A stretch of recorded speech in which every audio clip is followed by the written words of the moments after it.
Hello there. I hope y'all are all having a safe, wonderful, and just beautiful day wherever you are. I am in Alabama, and considering what we've got coming, this has been just such a blessing. It's gorgeous, it's warm.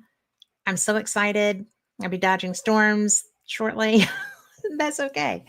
We do that. But I do want to give a shout out because today is not just my husband's birthday, it's my grandson's birthday. So David and Braxton, I know y'all have had great days and I love both of you. So I'm really looking forward to having this guest on. I just kind of came across her. She's she's got a whole series of books. She writes paranormal thrillers. She starts in Peru. Well, she actually, yeah, and her character is tenacious. I like this.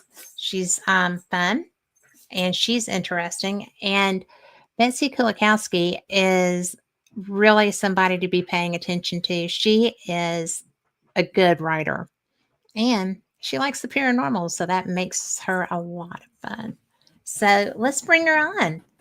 Hi, Betsey. Hi, how's it going? It's going well. I'm so glad you're here. Oh, thanks for having me. It's my pleasure.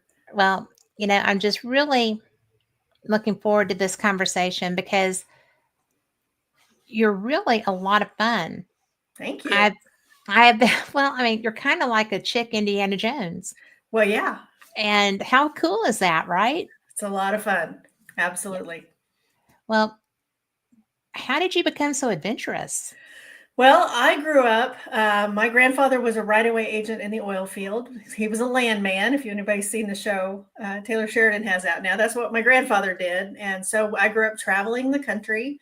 I was really little when we lived in the Pacific Northwest, and we would go hiking and camping and all the fun stuff.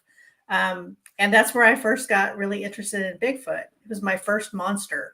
So I've always had a fascination for it. I'm always kind of keeping my eyes open when I'm out in the woods. And I spend quite a bit of time hiking, camping. My husband and I, our first vacation, we went camping in the Red River Valley. We went up to Grand Cool. Canyon. We just kind of made a circuit. And I didn't realize it at the time, but it was a test to see if I was a good camper because he didn't think he could be married to somebody who couldn't camp. And little did he know that I am the queen of campfire cuisine. And if Oh, he can cool. make a fire, I can cook anything you want for dinner over that. So Lauren kind of gets my character kind of gets that from me because she is also the queen of campfire cuisine. Well, there's got to be a little bit of you in every character that you create. I truly believe that. Yes. I do too, because, it's never boring when you're involved in your own story Yes. and that comes through. Yeah. Yeah. So I think that makes your book exciting. I try to And make it that way. Yeah, for sure. My mother was always very interested in the paranormal, and she kind of got me turned on to doing some ghost hunting. And we're both genealogists and history buffs, so we like to take the science side of it, what we know right. about a location or a place that we're going to go investigate. We'll look up the history of it first, Mhm. and then pay attention to the history because sometimes the history will lead you to the story that's still there being told. Yeah. And so we kind of got kind of into the ghost hunting and the paranormal on that side because of my mom. Yeah. Well, I am almost the opposite because I like to go in and have almost no knowledge. Yeah, I've done that too. And I investigate with people that they're not going to go without knowing everything there, right? Right. And I'm fine with that because it kind of makes us test each other's evidence and experiences and just see what's actually going on. And it's interesting when you can kind of correlate each other's experience. Exactly. Yeah. Yeah, I've done that too. There's times where I like to not know anything, but Yeah. being the history buff I am, sometimes it's really hard not to at least go find the real history, not looking at the paranormal side of it. Well, But it makes it more fun. true, it does. I mean, when I went to Gettysburg for the first time, I had never investigated a place like that. Mhm. And I felt torn on investigating a place like that Yeah. because it's sacred. Mhm. And when I went to Scotland, like you're not allowed. And if you are, you will be removed. Investigate Culloden Battlefield. Yeah. This is like that. And it's really, I don't actively investigate at Gettysburg. I have a voice recorder with me as I go around, and I've seen stuff. Mhm. I don't video Yeah. as I figure if something there is showing itself, then it's trusting you. That's exactly right. I've had very interesting experiences at Gettysburg. What was some of them? The one that stands out to me, my mom and I had been out there, and we had done the tour, and we were coming back, and they had reenactors on scene, and there was a reenactor who looked like he was not doing well. He was kind of staggering, and it was really hot. I mean, it was miserable hot. My mom's a nurse, Mhm. so it was like we need to go check on him. And when we turned around, he wasn't there anymore. That's interesting. Yeah. So he really wasn't doing very well. No, he really wasn't. You know, I I I thought I saw reenactors. The first time I was going to Gettysburg, I was driving in, and I'd never been. I Mhm. mean, and I was concentrating on the road, and I looked down, and there was a house like on the edge of some woods, and it was by itself. And I thought there was a reenactment going on, but it was like Thursday afternoon. There's probably not, but Was it she didn't probably at dawn on work? me. And so, you know, I just looked down, I saw him, and I was driving. So, and then when I looked back down, there's nobody at that house. So that was my first before I ever even got to Gettysburg thing. But I didn't know the whole thing was a battlefield. Yeah. It's So a very large location. It's not just one meadow. It's it's the whole city. acres. Yeah. I mean, everywhere. Yeah. And after I shared that experience with a friend of mine, he shared that he had been there for his first time, and he was near Devil's Den, not in it, but coming Mhm. out, like going back up toward the house on the hill, and there's a creek. And he was just on the bridge looking at that creek. And this is somebody who is not prone to fancy. He's such a skeptic. He's Right. just like not interested if it's not right there. And he said, and when I looked down at the water, it was blood. It was running blood. Yeah. And I was like, oh my God. He's like, and I did the head shake and then kind of took a deep breath and looked down again, and it wasn't. Yeah. And Wow. I was just like, glad I didn't see that because that happened. Oh yeah. I mean, Oh yeah. that was a flashback, and the paranormal is so cool. Yes. Yeah. There was a song back in the 50s by Sonny James called Shiloh. Yeah. And he talks about the battle at Shiloh at the battlefield being peach blossom pink and bloody red. Yeah. And that line has stuck with me my entire life. My mother used to listen to that song over, like ad nauseum, over and over again. And it's a great song, but oh my gosh, just the image that creates just Well, gives you chills. yeah. You know, when you're there and you're still and the things around you are not, Yeah, it's so much stronger than like a haunted house, right. you know, because I guess because the energy is so strong because of so many souls. Hmm. And, when they talk about brothers fighting brothers, that was real. Hmm. So there was so much emotion besides being killed, Right. I mean, you were fighting people that you had grown up with, Mhm. or the whole thing. Yeah. Just that's such a tragic moment just to be there.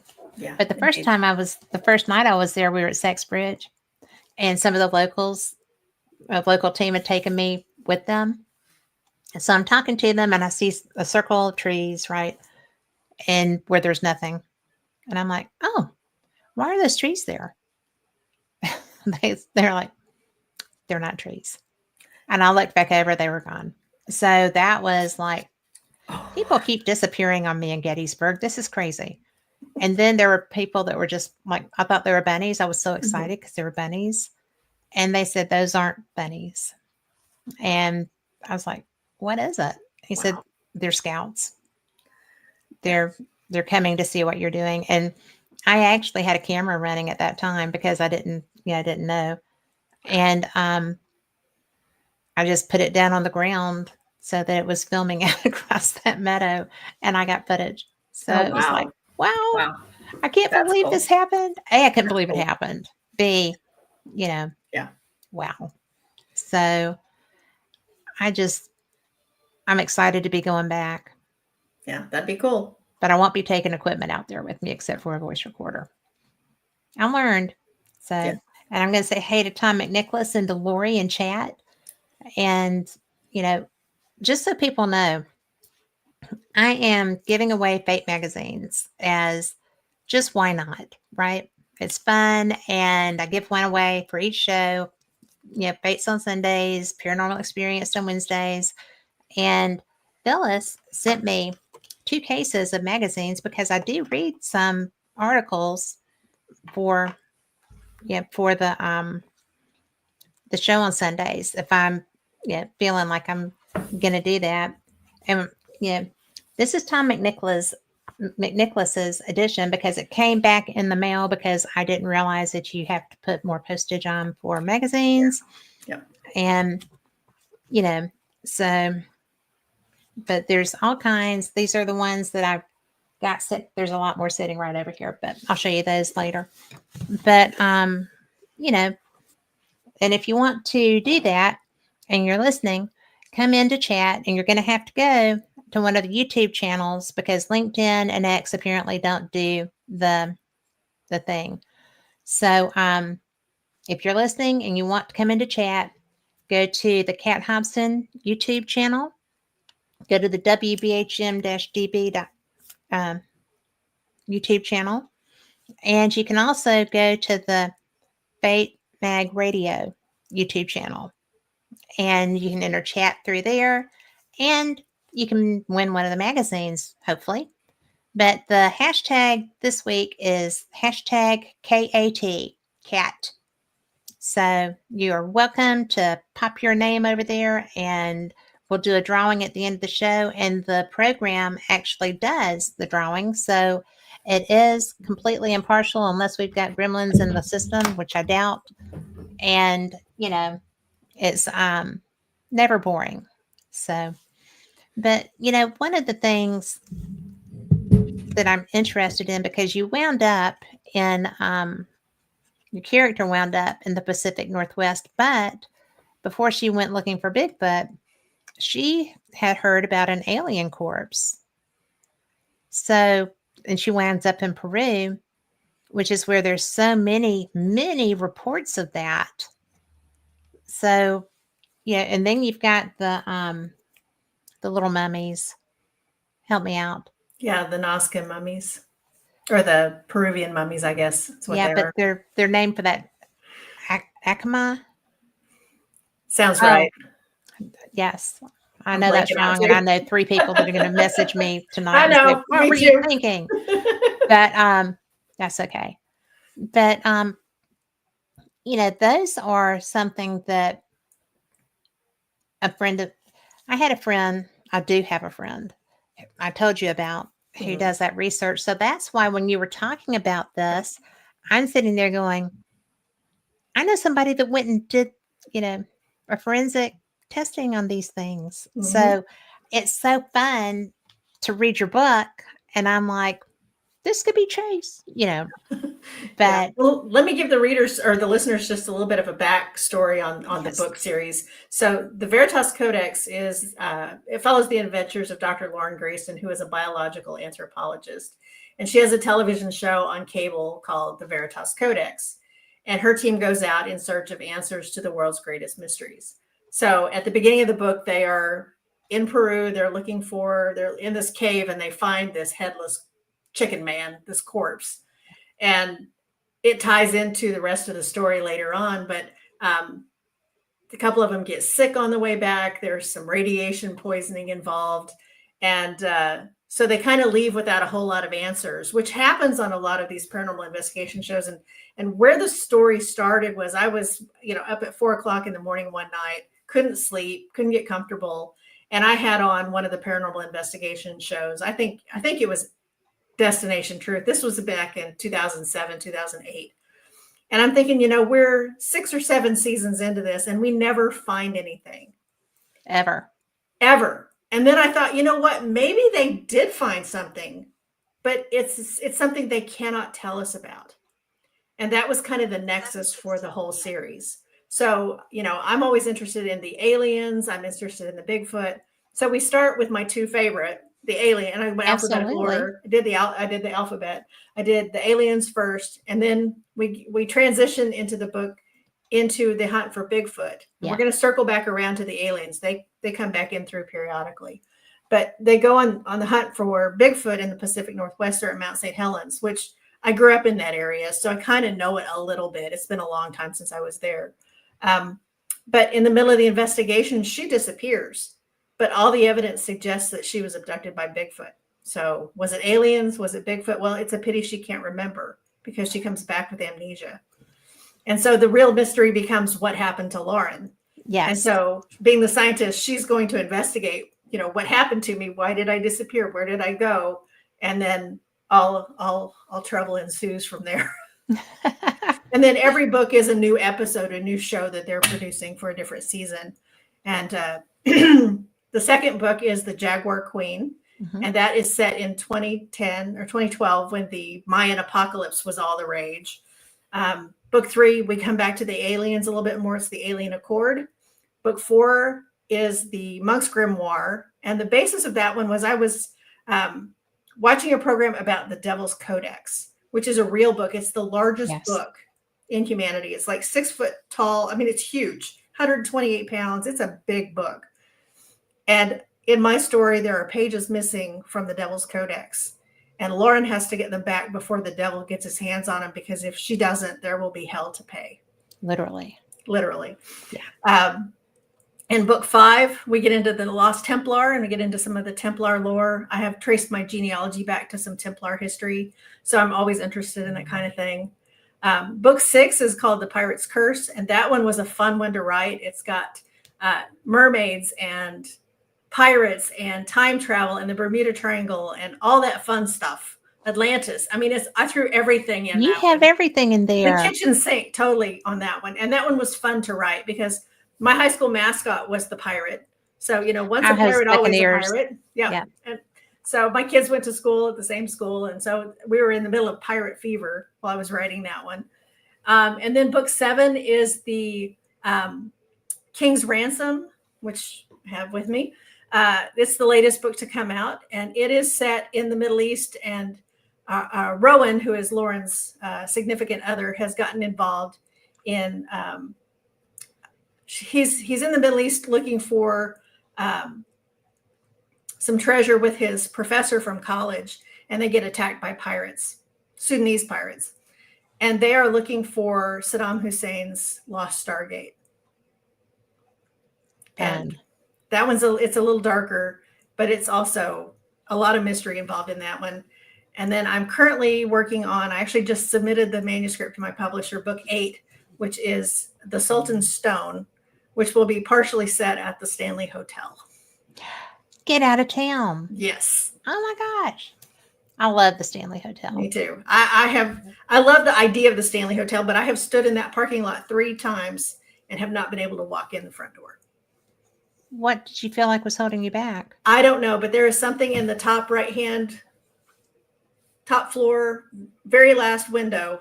There's something up there. From the front or the back? From the front. Yeah. I cannot go in there.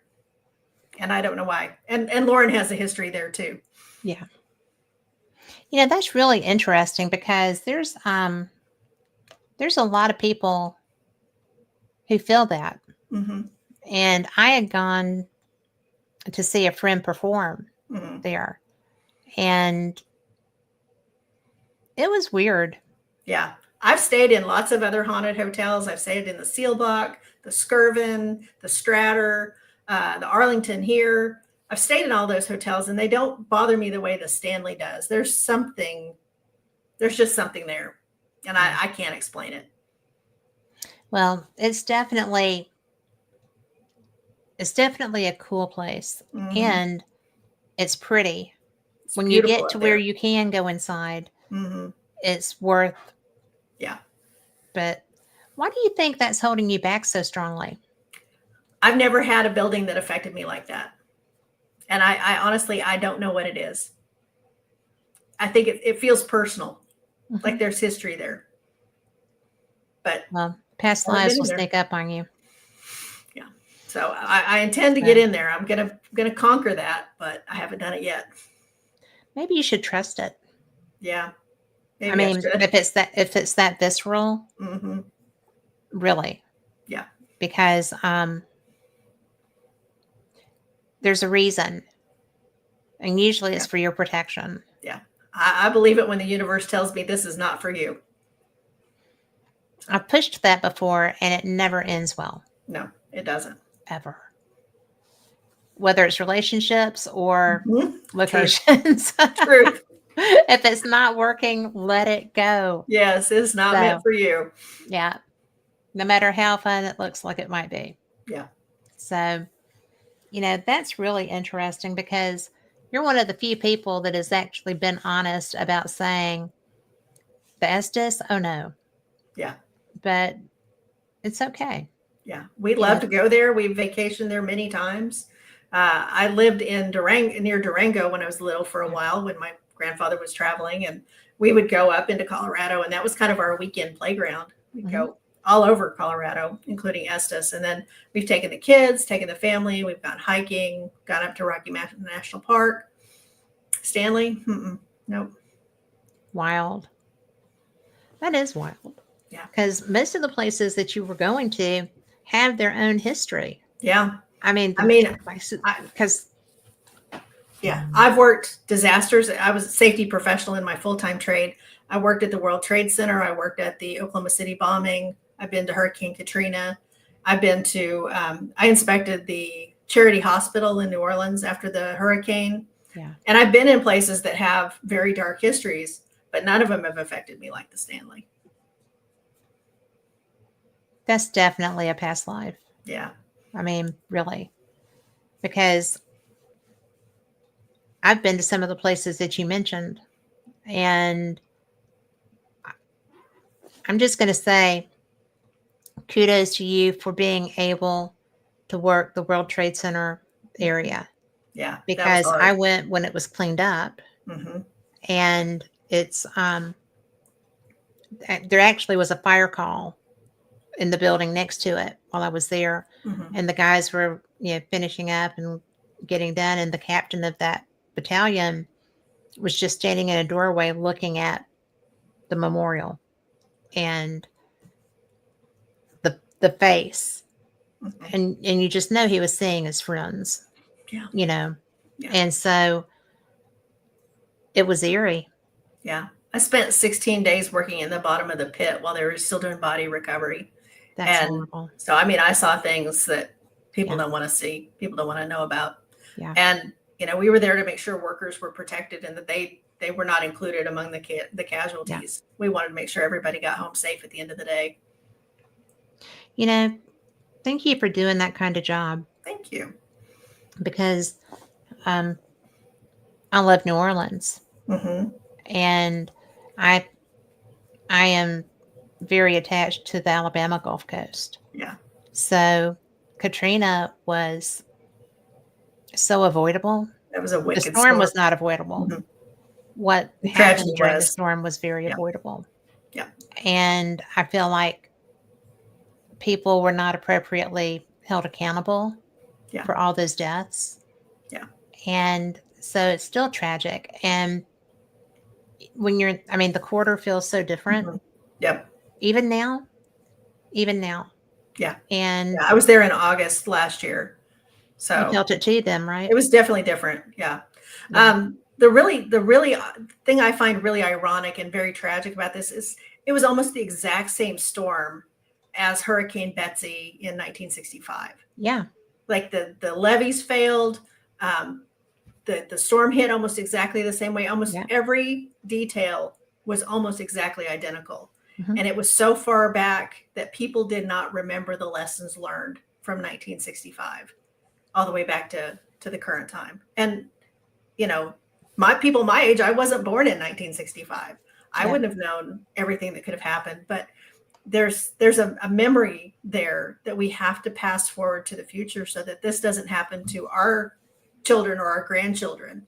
And that's one of the lessons of emergency management is you take those lessons learned and you apply them moving forward, and you listen to the old timers. And I do this with my paranormal investigations. I listen to the old timers because they know what happened. They were there. They lived it.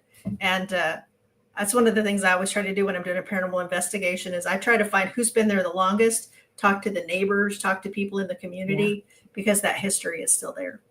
Well, it is. And yeah, the best part is that's living history. Mm-hmm. And, you know, with New Orleans, I'm going to revisit that. Mm-hmm. That is all about having effective and honest people, because there were pump motors sitting beside the defective ones. They had everything run up over them, and nobody could be bothered to actually replace them. Yeah. And that was probably what got me the most when I went back, was that knowledge. And I worked for a company that did refrigeration construction and maintenance. And I had people living in campers in Plaquemine Parish for,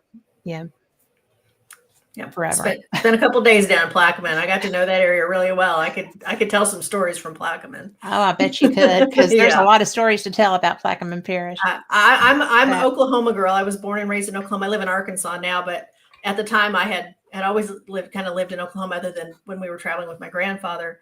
And I actually had to do a safety intervention on alligator safety, because we caught some guys that were tormenting a 14-foot bull alligator with a 6-foot 2x4 and trying to decide if they could barbecue it.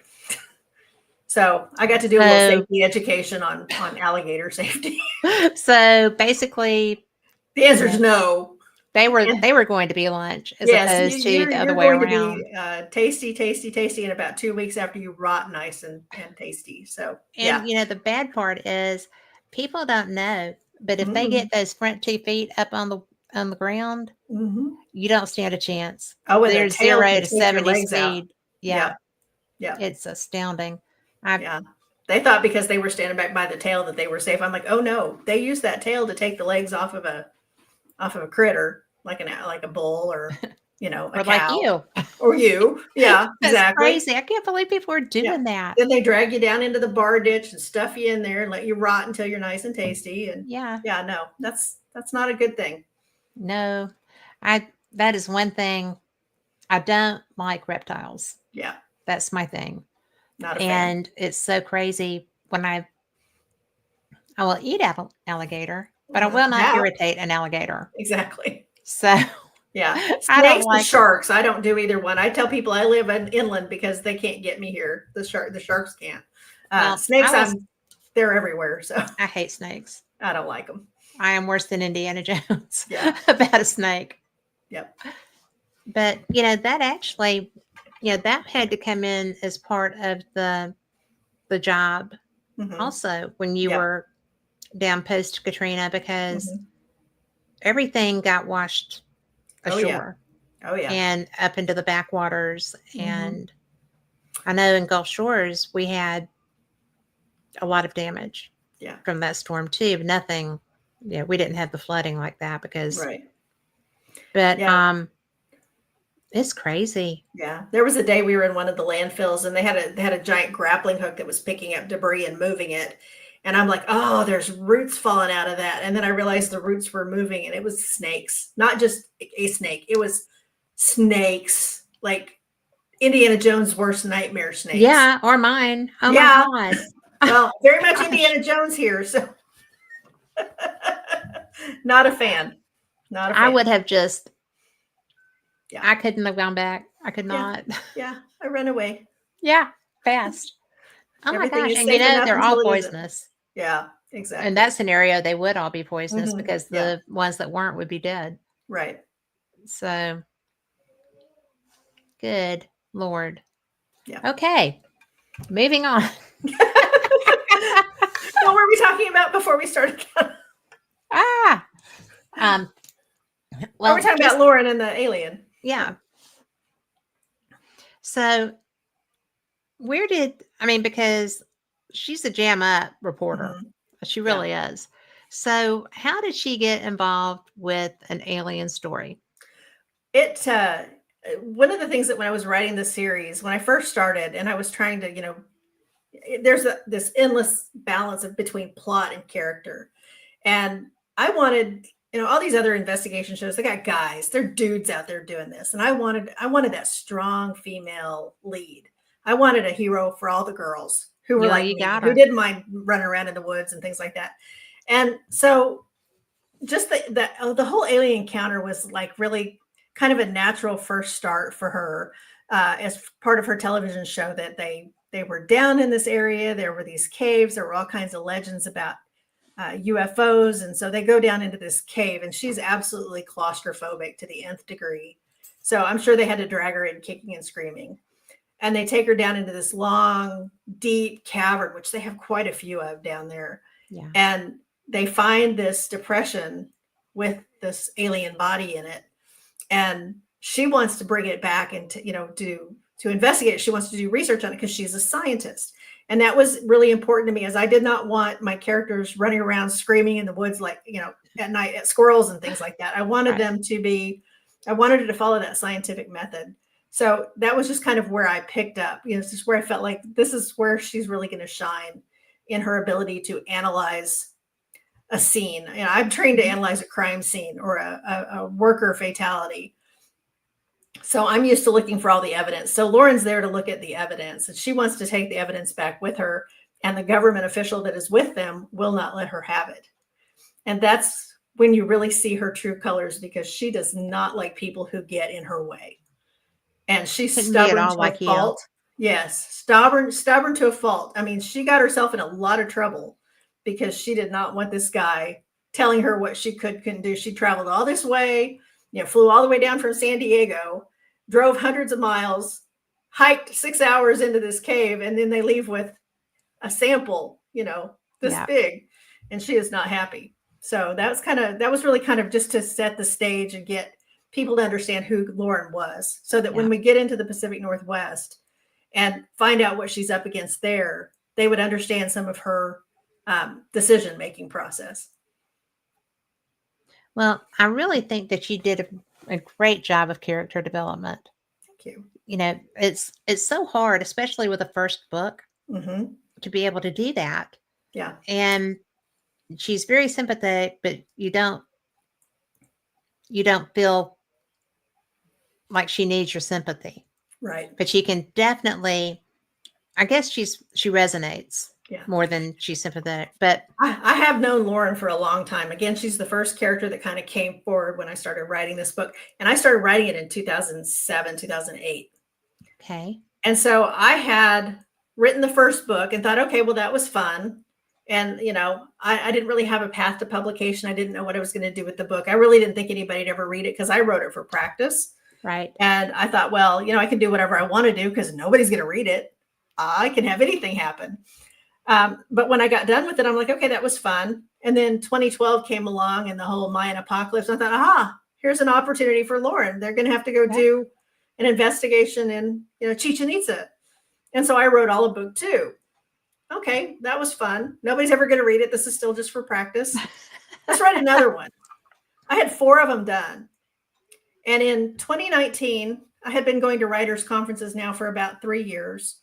And I was sitting at WriterCon, which is my home writing conference in Oklahoma City that I go to. It's every Labor Day weekend in Oklahoma City. And So I went to that and I'm taking notes in one of the sessions. I don't even remember what was going on, what session it was, but I found it in my notes later. And I had written a note that said, within the next year, I'm going to do one thing that's going to get me invited to come speak at this writers conference next year. Because I spoke at safety conferences all the time. It was a natural progression. But I had to do something worthy to be, to get some street cred, so to speak. And that year they announced that in February of 2020, they were going to host a writing cruise, which was basically a workshop at sea. Mm-hmm. You send your book in ahead of time. They'll read it, assign you to a coach, and then you guys workshop it on the ship. We'd have daily sessions, training exercises. I had to pitch it to a publisher. And I thought, well, if I'm going to do this, I'm going to send the book that I'm scared for somebody to read, which was what would become the Veritas Codex. It had another title at the time. And so I sent it in, and my husband and I went on this cruise. And so I'm explaining to the publisher, I've already got book 1, 2, and 3, and mostly 4 done. And I really see that this being a long-term series because there's so many things that we can investigate and so many places the characters can go, so many character offshoots, some of the side characters, because it's kind of an ensemble cast. Mm-hmm. And, there was just so much opportunity there. And so they were like, okay, yeah, sure. And one of the excursions we went on was actually to Chichen Itza. And I went with the publisher, and we're walking around and I'm talking to the tour guides and I'm explaining to the people on the bus, yeah, there's 3 pyramids inside and here's the history behind it and yada, yada, I'm talking all about it. And I knew as much as the tour guide. He finally turned and looked at me and said, do you want to lead this group? You know as much as I do.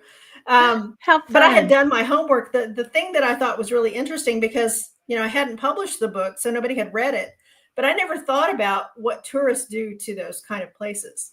Yeah. The grass is just completely worn down to nubbin, from people walking over it. And they have tables lining the entryway for the local people to sell crafts and other goods because that's their livelihood. That's really the only source of income they have.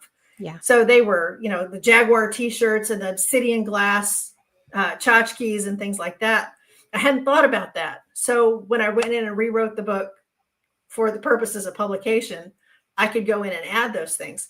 But that was a great cruise, but we get back and we land in Houston or in Galveston just as they're closing down for COVID. All the cruise ships are now quarantined. We got in just before all that happened. Wow. And I thought, well, that's it. We're not going to publish books this year. We're in a pandemic. And little did I know that it's actually the perfect time to publish a book. Because people need something to do. Exactly. And the publisher called me. He said, I'm starting a new imprint. And I thought I wanted Pixies and Fairies. But your Lauren book sounds really good. And I like the potential of all the other books, especially that second one. I want to see that one. And he said, I'll give you a contract, a very generous contract for the whole series.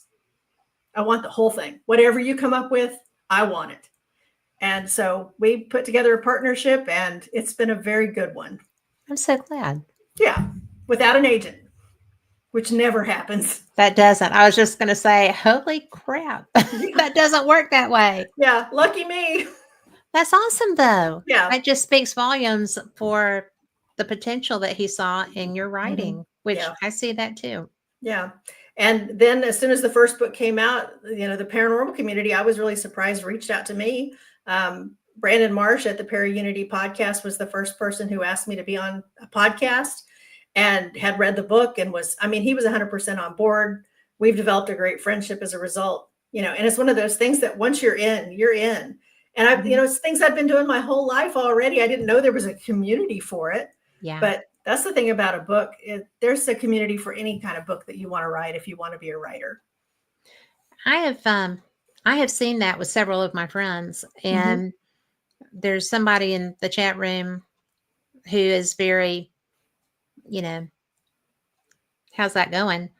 But it's funny because it's hard. I find it very hard just to let loose and let it go and be done. Yeah. Because it's like you're your own worst critic. How did you get around that? Well, because I was writing the book for practice and nobody was ever going to read it. I didn't care. It was just throw spaghetti on the wall and see what sticks. When it came time to actually publish and put things together, I was very very worried about that. I suffer, and I speak about this at writers' conferences. I suffer from imposter syndrome. I think a That's lot of people do, writers especially, but even more so, women tend to do that more than gentlemen do. So I had to overcome that, and learning that it was just an obstacle, that was a perception, not reality, was the first thing. Learning my craft and how to be a good writer helped a lot. And I made all kinds of mistakes in the first book. And if somebody read the first book and picked up the latest book, they'd think it was written by two different people. I've grown as an author. So I hope that gives readers something to look forward to. If you find a typo, let me know, because I can have that fixed instantly. And the next person who buys a book won't have that typo in it. yeah. And then you have a collector's edition because it's unique. It has an error in it. It's like money from the mint that gets printed wrong is worth Yes. a lot more money. So if you get one of the older books that doesn't have all the typos fixed, you've got a treasure there. And I'm actually going to be doing a session called Typos Are Like Bigfoot. You know they're there, but you can't find them. Until somebody else does. Until somebody else does, exactly. And they all come out blurry anyway, so you can fix it. That's fun. Yeah, it's a challenge to especially when you write from your heart and you write something that you're passionate about. You worry about being judged, but you come to a point where you realize that if somebody doesn't like your book, it's not because it's a bad book. It's because they're not the right person for that book. And it's about a relationship. You get a relationship with your readers, and the reader gets a relationship with you in return because they see the inner workings of your heart that you put down on that page. That's a great, that's great. Yeah. Because I have a friend who is on his third book now, and I've been working on my first one. Actually, I've worked on 3 at one time, and haven't done anything with any of those because I'm just not comfortable with that yet. Yeah, you'll come to that point. The important thing is to just keep writing, because my publisher says this all the time. You cannot fail if you refuse to quit. That's excellent. Yeah. So just keep writing it. And it doesn't have to be perfect. It just has to be written. That's what editors are for. Well, I think everybody is their own worst critic. And that's pretty much the case. Yeah. Yeah. And it's such a big, and you know, what's really funny is that I'm perceived as fearless in a lot of ways. Oh yeah. The most fearless people are often the ones who are just terrified and doing it anyway. Well, doing it anyway is what you do. Exactly. So, well, when you started doing, I want to kick back to the paranormal. Sure. And so the Stanley wigs you out. What is your favorite place that you've been that you felt like called you? Yes. That would be Fort Reno in Reno, Oklahoma. It's an old Indian fort from the turn of the century, before Oklahoma was a state. Okay. And it's one of the most active places I've ever been. And I've done more investigations there than anywhere else. I had gone out there one night with of course, my mom's involved in this because she and I, we run together on that one. We had gone out there, and she'd done enough genealogy work out there and done some research and helped out with a couple of investigations on some of the records that they were looking for. So she had kind of gotten in with everybody there. And so we would just kind of go out and hang out, kind of make sure people stayed where they were supposed to be. We weren't like official tour guides or guards or anything like that. We were just helping out. And so one of the things that I would do, very much like what Lauren would do, is I would always go and do a baseline walkthrough. Before it got dark, I would go walk around the buildings, check for broken glass, look for hazards, because I can't see in the dark to save my life, which is the bad thing for a paranormal investigator. You need to be able to see in the dark. So, if it weren't for the cheaters, I wouldn't be able to do it. But I'd walk through, look for hazards. I'm doing my safety thing. And so I had gone through, they have an old Victorian house that was built for one of the officers' wives. Her father sent out the materials because he didn't want his daughter in a teepee. And so he made sure she had a proper house out there on the prairie. And so that was one of the most active buildings on the facility. And I had gone through and taken pictures in all the windows. I had, checked for those hazards and done that walkthrough. And after dark, we're with our group and we're coming around the window and I see something move. And I just kind of lifted up my camera and took a couple of quick shots. And I had a digital, actual camera. It wasn't my cell phone. And I took a bunch of snaps and I'm standing there and I went ahead and clicked it over into video mode because I kept getting the same thing on the pictures. And it's clearly a face with a hand up on the glass. Like, what are y'all doing out there? You can see Wow. the outlines of the beard, you can see the eye sockets, and you can see the hand on the That is glass. so cool. And I have pictures in the daylight that show that glass, while it's not pristine, it didn't have any kind of a handprint or marks on it.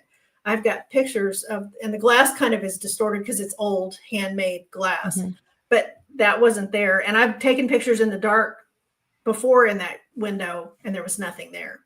So that was one of the interesting occurrences. That was after they wouldn't let you go into the building, but I have been in that building back in previous investigations and had my leg touched. We would do the ball with the children because there were children in the attic that would play up there. We would put the ball out and let them push the ball around and they would respond to that, the spirits. Yeah. My mother and I were out there one day without the group. We were out doing some genealogy research and we were walking around the old Victorian and we got around to the other side of the house from where the face was.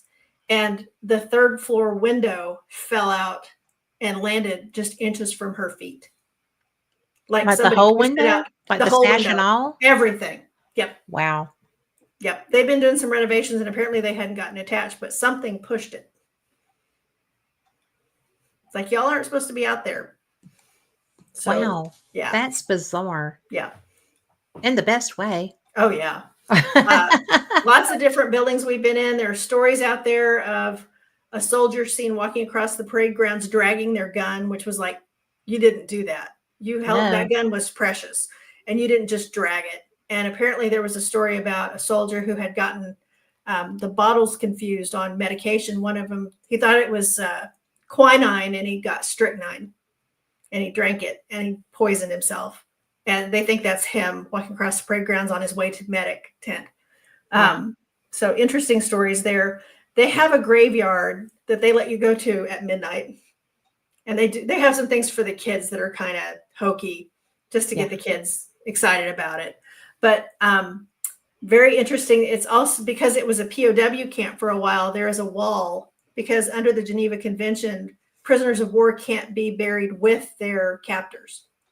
So there has to be a wall between the cemetery. So the German side of the cemetery is where most of the activity is. There's a lot of orbs and shadow figures and things that are seen out in the graveyard at night. And I got some pictures of some very interesting, faces in an orb. You don't see that very often. I love those. Those are so rare. Yeah. But the other thing that they do out there is they have a very active historical society. And they do a thing called tombstone tales. And they do this usually around Halloween. And they actually, during the daylight, people can come and tour the cemetery. And they have people stationed at each of the graves telling that person's story in their own words. Oh, that's so cool. And they had one of our legislators was telling one of the stories of the gentleman who died. And his wife had come out there with him. And she was left alone with the children. And then she got sick and she died. And then the children died. And then he died. And I mean, it was one of these gut-wrenching stories. And the guy that did it was just so good at it. I mean, he put so much emotion into it. And I literally had to walk away because I'm empathetic. And I was boohoo bawling. I mean, ugly cry. And he was having a hard time because of me. Yeah. Because he had to get through this script that he'd memorized and act this part out. And it was ripping his guts out that he was ripping my guts out. Wow. So I realized I probably shouldn't go for that because that was almost a little bit too much for me. But definitely a fantastic place for a paranormal investigator. They don't get enough attention out there. If you're anywhere near central Oklahoma and you can be there on one of the weekends where they're doing their ghost investigations, they open them up to the public for a fee and you can go out and join it. Well, I will absolutely keep that on my list because I like places that aren't really investigated to death. Yeah. Because, we've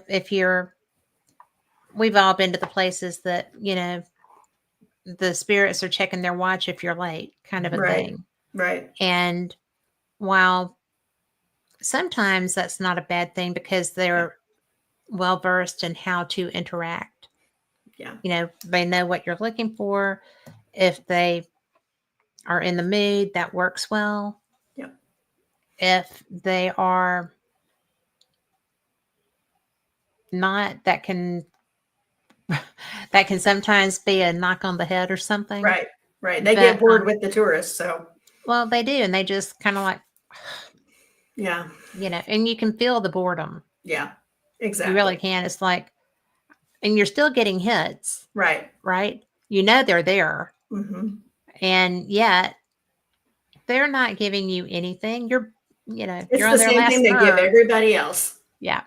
Yeah. And And this is still an active USDA facility. There's still a federal agency housed in some of the buildings there. So no, yeah, you really? don't have full reign of it when you go out there. There's certain places you can and can't go. One of the most beautiful places they have is the German POWs actually built a cathedral. They built a church because Oh, they wow. were so well treated there that they wanted to thank they were carpenters. And so they said, let us use our trade to give this to you as a gift from us because you've treated us well. And so they built this beautiful all wood cathedral, and it's very active. There's been a lot of things go on there. I haven't had any experiences in there personally, but you can feel it when you walk in. It's a sacred place, but there's still people who live there who are still there. Yeah. It's interesting that you said it the way you did, because I find that different places are sacred for different reasons, Mm-hmm. But in that instance, that's so special. Yeah. I mean, just beyond. Yeah. But a place, and my husband is not sensitive in that Mm-hmm. way. He's a Right. very sensitive man, but he's not sensitive like, Like we you know, are. yeah. But we were in Sedona, Mm-hmm. and hi Raymond, and oh, you got Ghost in the Valley podcast in there saying, hey, it's Al Cooley. Hi, Cal. How's it going? And yeah, it's so funny because we walked into Cathedral of the Cross there, Mm-hmm. and it was, I knew what was coming. And I didn't tell him because that's not really his thing, right? I just wanted him to experience it and enjoy it. Mm-hmm. And we were in there, and he just kind of looked over at me and he was like, what is that? Yeah. I said, A, we're on a vortex. Yeah. But B, it's a cathedral. Yeah. I mean, There's and he two just kind of forces looked. here. Yeah. And he just kind of looked at me and said, should we light a candle or something for the kids? And I'm like, well, Yeah. we're not Catholic, but yeah, we can do Yeah. that. Can't hurt. Can't hurt. Right. And so that was from my perspective, that was really interesting Mm-hmm. because, we've gone places that I wanted to investigate, and he's just like, okay. Yeah. But he will help me triangulate with, we were at a battlefield outside of Nashville, and I was just trying to get my recorders around this area so that, I could, triangulate. And I was struggling, and he actually looked at me and said, do you want me to hold one of those for you? Because, you need these placed like that. Yeah. And I'm like, yeah, He it is was so, sensitive in that way. yes, he's that kind of sensitive, Yeah. Yeah. but he really is. And he wouldn't say it, but I feel like he's sensitive to spirits too, but he would never, Yeah. Yeah. because he's an engineering mind. Right. So Yeah. My husband's always happy to go along to drive and make sure we eat and all that yes. kind of stuff, but he's Yeah. not into the woo woo stuff. It's like, yeah, it's okay. It's David's not. fine. Yeah. Yeah. Yeah. Well, And you do need a driver I sometimes. tell you what, it's been interesting to me because of my career and what I've done. I've been a building inspector, and I've gotten to go into a lot of old buildings. And one of those buildings was the Skirvin Hotel in downtown Oklahoma City. And if you don't know anything about the Skirvin, I don't. let me just tell you that NBA players have run out of there in the middle of the night, terrified, and will not go back. Whoa. Yeah. Get Well, out. I inspected that when they were doing an asbestos abatement project back in the early 90s. And they have to seal off the room so that the asbestos dust doesn't leave this containment, which means they seal off the sinks, they seal off the electrical outlets, they seal off the air vents, and you have to go through a decon. When you come out, you have to decon, you have to take a shower and wash everything off and all this kind of stuff. And so all the power gets turned off, all the water gets turned off. And I got reports from the crew that they would come in and the water would be running and they would have to breach containment. They had to notify me every time they breached containment. So I got a notification every time this happened, which was often. And so we came up with a procedure. If containment got breached because of that, they did that. And then they emailed me the next day. They didn't have to call me at midnight. They could email Modifications me are us, right? Yes. And I got reports that they would have power tools that they were getting ready to use that weren't plugged in that would turn on, which is a safety hazard for the workers. That is such a safety hazard. If a saw or comes, something like that, grinder comes on, they would have air currents move across the room, even though they're under negative pressure and the air shouldn't be able to do that. All kinds of weird things like that. Lights going off and on when the power was disconnected, and I verified the power was disconnected. It was one of those things that was additional hazard that they had to face on the job site. That's wicked. And they didn't want to talk about it. I had one contractor who would tell me everything. He was into that kind of stuff, and he wanted to know what I thought because he knew I was into it. So yeah, definitely interesting. But getting to go in some of those old buildings, pretty neat. Well, yeah. Yeah. Was that the most active one that you went into? The besides the Fort Reno, the Skirvin, of all the hotels I've been to, that's been the most exciting. I have not actually seen any of that myself. I only saw the aftermath. And experienced the phone calls. Yeah. Yes. And that's where they're having WriterCon this year. So I'm really excited to actually get to stay again. And we've been there a couple of times. So that's going to be awesome. So I'll be back there Labor Day weekend to check it out. Are you taking equipment? Oh, yeah. Yeah. What do you like to use to investigate? What tools do you use? I'm pretty simple. I actually started out, I have a piece of safety equipment that I use to do electrical surveys called a touchless AC voltage detector. It works the same way as your EMF detectors do. And I used to carry that because I was such a rookie. I didn't know what I was doing. I was just like, okay, I know that if there's something weird electrical going on, this will pick it up.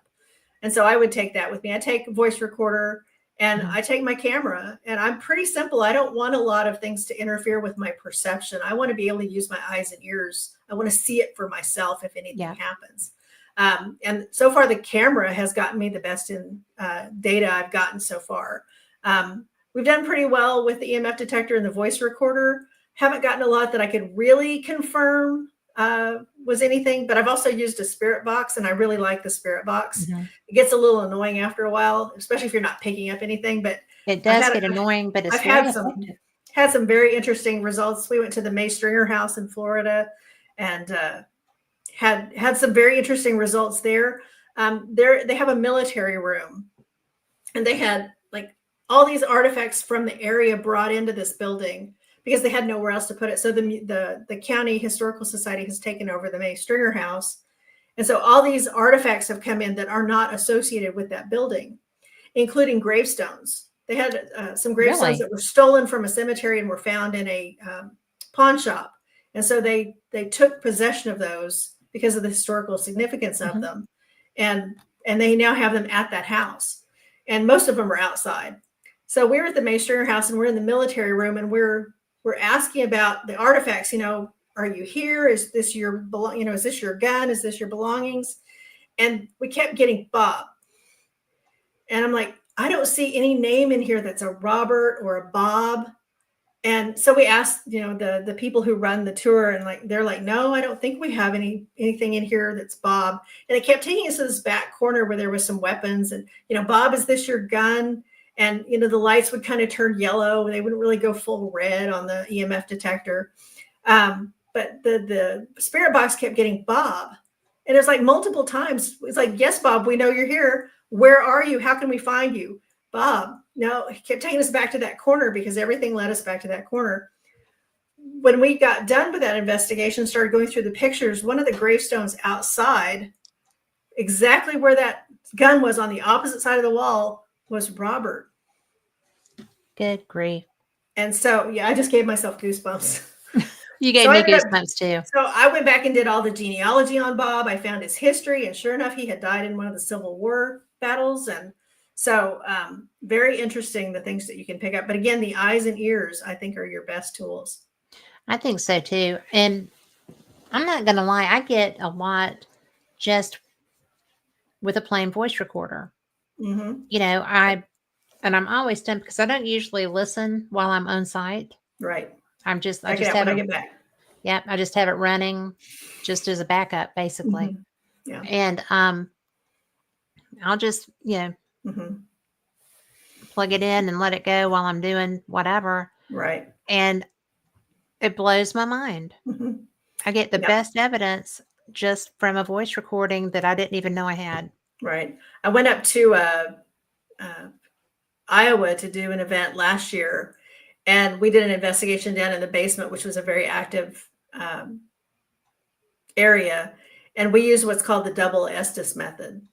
And that's Yeah. where you have on the headphones, they have the spirit box. And the other person sitting behind you, with their back to you, has the headphones on. And then there's a person feeding questions, and they have a spirit box so they can hear the answers. And they try to get the two of you to coordinate. So if you hear something come through the spirit box, you say what you hear. Mhm. So I had the headphones on, and another lady had headphones on. And he would say, like, the number 8, and the spirits at the same time told both of us number 8. And we said it at the same time, and they got that on camera. And so that's really interesting to get that kind of, it's kind of like a callback session. Absolutely. Yeah. And that's fascinating Mhm. because there are some experiments that I don't care for. Mhm. Estes isn't one of them. I don't mind doing that. Yeah. But I think that it works really well. Residentials. I Mhm. mean, I've gotten the best evidence with that in a residential environment. Yeah. And it's that so unexpected when Mhm. that happens.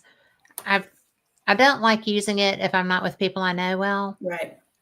because you're vulnerable. Mhm. Yeah. And so I'm always very protective of my space and my spirit. Mhm. And so but I do like it when I'm in a home and they're like, but there is someone here, Right. Yeah. but oh, try using a small wireless mic for your cell phone and place it in an area such as a window ledge. It's gotten messages that way as well. That's a good one, Al. That is a good one. Yep. I will try that. I've never tried that. It's very similar to what we do when we're doing air monitoring. We'll set up a passive monitor, and we'll set it up in a space and just go off and leave it, let it collect samples in Yeah. that area when nobody's in there. So it's the same way with I take everything from my job and Hey, that's apply a it to good thing. my, It's good to have because the I'm a trained background. investigator. So that's how I was trained to do things. Well, you know what? Very few people that do that are trained investigators. Mm-hmm. Yeah. And, I'm just nosy. I want to know what's there. Yeah. And I've had enough people show up that, yeah, Yeah. It's it been just really keeps you interesting going. to be able to take all the skills that I do for other things and apply them to paranormal investigations. My genealogy abilities, my history research, my accident investigation scene, maintenance and things like that. Control of evidence. Lauren's really big about the control of evidence. You'll see that in the books. Yeah. Because people don't understand that if your evidence gets contaminated, it nullifies the results. Mhm. So if you're going to take samples, you're out in the woods and you find brown fuzzy hairs, you don't just pick them up and put in your pocket, because that's going to mix with your hair and that's going to contaminate your hair. You've got to have a clean evidence piece, and you use tweezers and you use sealable Ziploc bags, and you have a chain of evidence form, because you want your evidence to hold up to scientific scrutiny. Yeah. Well, that's like Acoma, the Acoma mummies. That's That to me is one of the most interesting things because that's real. I mean, and people blow that off so quickly because it's frightening. Mm-hmm. Because if those are really there and you're out in the desert at night, Right. Oh, well, I mean, It was nice knowing you. it's because nobody knows anything about them. Yeah. And, and I found that a lot of the times the people that discredit the loudest are the people that live with more fear, Yes. because especially, maybe not especially, but Mhm. particularly with Bigfoot, there's a guy here and he is a great Bigfoot researcher. Mhm. And his group, I think, is Alabama Bigfoot and Paranormal, or might transpose that. But I've seen his evidence, and I've seen a juvenile Bigfoot get up and walk away from a tree as the guy's filming over his shoulder walking out of the woods. Mhm. And I've seen other evidence that he has had too. And his name's Jonathan Odom, and he really is great at that, and he's pretty fearless, which Mhm. I'm not. But I mean, he goes into the woods by himself all the time. Yeah. And I'm not going. Well, I am female. Yeah. It's a So little different for us. We have to kind it of is. protect ourselves. Yeah. A little different. And I just think that people that do that, and he's gotten good evidence, and he's very dedicated, and that's probably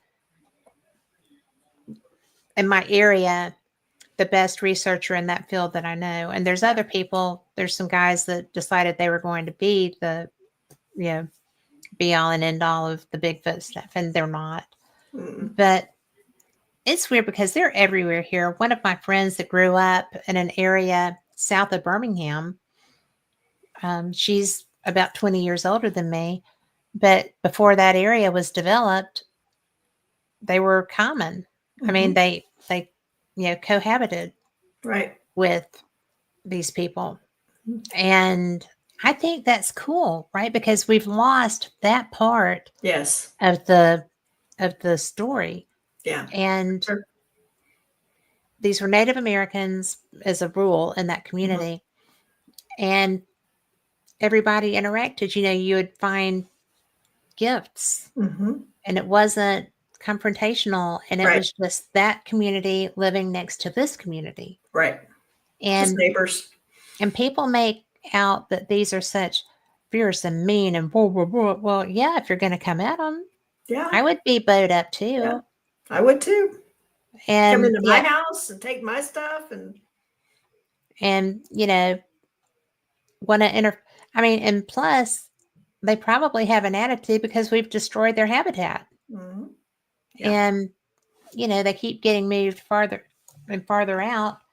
And, that's like, there's a lot of areas in Georgia Mhm. that, And I've done investigations in Georgia, so yeah, yeah. definitely had some interesting experiences there. Where'd you go? We were up in Blue Ridge. Yes. And had gone up for a girls' writing retreat. Had stopped at Expedition Bigfoot in Ellijay, Georgia. If you've never been to Ellijay, shout out to Amanda, the Bigfoot lady, and everybody at Expedition Bigfoot. And had heard recordings and looked at some of the evidence, looked at some of the areas, and then my one of my writing partners and I decided one morning we were going to get up, go for a hike. There was a trail not very far from us, and they had windstorms a couple days before, and some trees had blown over. And there was a gentleman out trimming, cutting trees that had fallen over the hiking trail.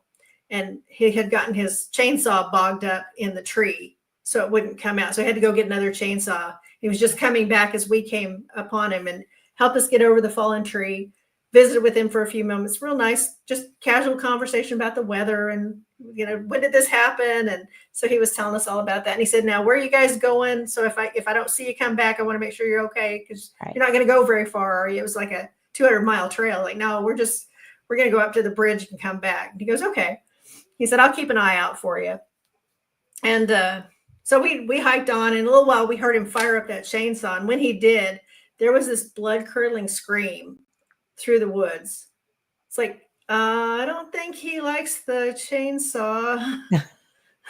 And we stopped and just kind of looked at each other, and we're looking around and we're scanning the valley and looking in the trees. And very clearly we could hear this just as like a whoop, but it was like almost like a woman screaming, but it sounded exactly like the recordings we had heard the day before at the museum.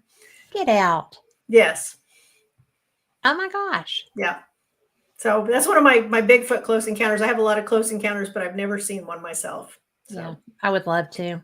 yeah, from a safe distance. From a safe distance, Yeah. or just to be like, Respectfully. Yeah. hello, Yeah. I've, and, Have the an apple. national, yes, but the National Park Service has put out shirts of late. Mhm.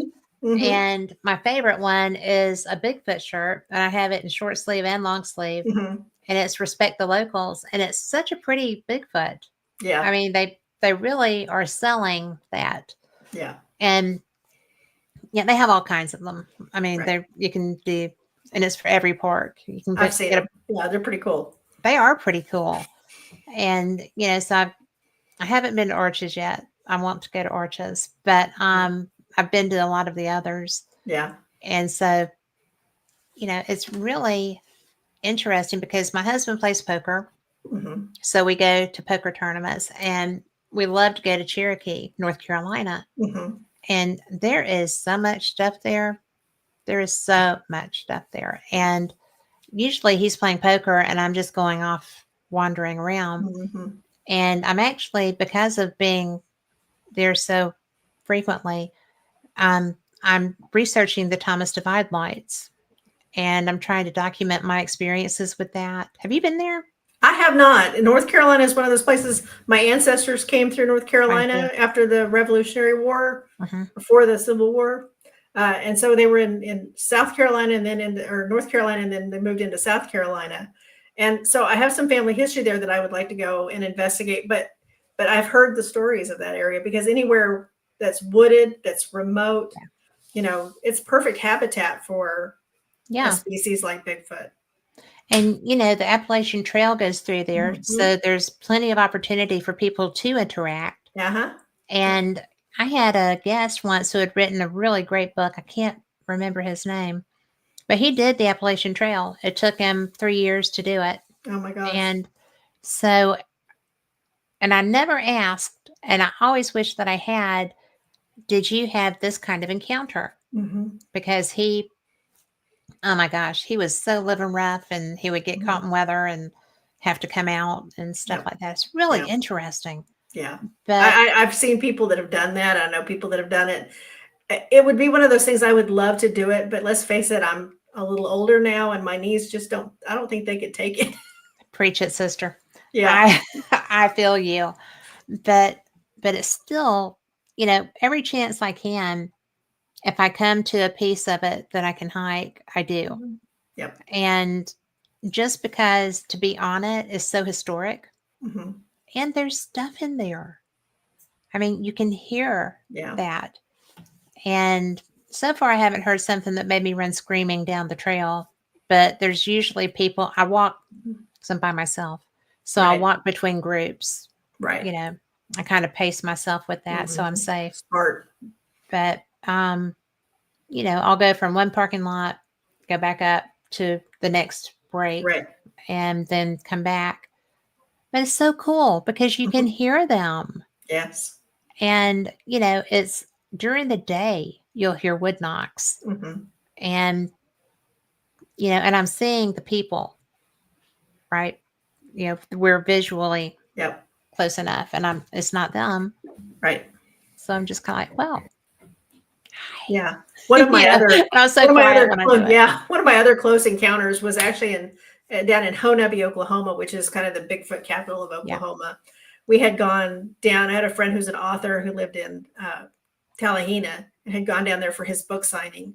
And he said, on your way through, drive through Honobbe, there's a, Bigfoot highway sign, stop, take pictures. That's about a mile from my house. And so I'm like, okay, we'll do that. So we drove down there, and it was like mid-afternoon, and we get out of the car and there's no traffic. It's just a 2-lane highway. It's very rural. So there's nobody there. And there's like a shop across the street and then the sign. And so we get out of the car. We're going to go over and take pictures. And while I'm standing there taking pictures, I'm like, do you smell that? I asked my husband, do you smell that? Because he's taking pictures for me. And he's like, yeah, what is that? And I'm like, I can tell you it's not a paper mill. No. I don't think it's a rendering plant, because it kind of smells, that cat litter and dead meat kind of Mhm. thing. Maybe a rendering plant. It's not a foundry. I've been in all of these kinds of facilities, so I know what those smell like. Right. It was like the worst smell you could possibly imagine. And he's like, yeah, I don't like that. Let's go. Get your picture and let's get out of here. So we did. And on our way home, I messaged him and said, hey, do you guys have like a rendering plant down there? Some kind of a factory that would make something stinky? He goes, did you smell what I think you smelled? I'm like, what do you mean? He goes, that's Yeah. the booger. That's Bigfoot. Yeah. Okay, well, I had never heard anybody call him the booger. So that was something new. There's a story behind that. I'm going to circle back around. Yeah. And I had never heard that. So that was one of my other close encounters I had. But I had recently done a podcast for the Okie Bookcast. There's a Pages to Picture episode that he did where we talk about a book and then compare it to the movie version of it. And the one that I happened to pick was Where the Red Fern Grows, which is set in Oklahoma. It's one of my favorite books. It's the book that made me want to be an author. It helped me learn to hone my voice. And I had to go back and reread it. And I've gotten to the point where I cannot read the last 3 chapters because they're just too sad. And I just don't like to do that to myself anymore. But I had to go back in and reread it just so I was ready for this conversation. And there's a scene where they're getting ready to go on a big raccoon hunt. And the boy makes a comment that he hadn't seen anybody that jumpy since their mule saw the booger. Oh my gosh. I had no idea Bigfoot is in Where the Red Fern Grows. Oh my God. Not in the movie. It's in the book. That's so cool. Yeah. And I found Bigfoot. And you didn't even know all those times that you read it before that's who that was. I've read it to the children like 10 years before. So I know I had seen it, but I never put 2 and 2 together because I never thought about Bigfoot being the booger. Yeah. So small world. Wicked cool though. Mm-hmm. I love that. Yeah. Well, I know that I can't believe you have 7 books coming on 8. Yeah. You know, I've already written 9, 10, 11, and most of 12. Get out of town. At least in first draft. Yeah. Wow. I'm very prolific. I write when other people watch TV, I'm writing. Yeah. Well, I don't watch TV either. I'm too busy writing. I have 2 or 3 shows that I like, period. Right. Yep. But, you know, it's so interesting to me because I've got a lot of catching up to do with you. To read all your books. I'm told they're fast reads, but if you're a slow reader, take your time, enjoy them. There's no need to hurry. They'll still be there. Yeah. Well, I am not a slow reader. I am good. You know, it's my favorite. But how do you? I want to go back to the Bigfoot, but yeah, you're writing. But before we do, how do you? Because you have to have a different adventure type thing with each book. And that's a lot of adventures to come up with. Yeah. Where do you pull those out of? A lot of it's just the things that I'm really interested in. You won't find one on Mothman. You won't find one too much. I mentioned Chupacabra. The only one that I really am interested in that I have not written a book for is the Loch Ness Monster. And I'm not going to do that until I get to go to Loch Ness myself. I was there last year. I know. I'm so jealous. Cool. I saw that. It's like, oh, not fair. I have another friend who just recently got to go with the investigators and do an investigation on Loch Ness. And I'm so jealous. But yeah, that's a bucket list trip for us. We just retired. And so hopefully it'll be within the next couple of years. And then I'll have enough information that I can feel prepared to write a Loch Ness Monster story. But I'm really interested into the ancient, again, it's the history, the ancient mysteries. I'm really big into the Sumerian creation myth. Yes. I believe that our societies build on top of the past societies, and it's happened that way for millennia. I mean, as long as you can go back. So when we get into the Sumerians and the myth there, I kind of have pulled a lot of the things that are happening in the book are all now related to a Sumerian mythos that I have created and kind of built upon the existing mythos. But I have places I want to travel that I haven't been to yet that I've set books at. I've got book 4, The Monk's Grimoire, is set in Prague and Slovenia. And fun fact, this is a little bit of trivia for you. That's the one book that I have actually written a friend into the book and then Really? killed him.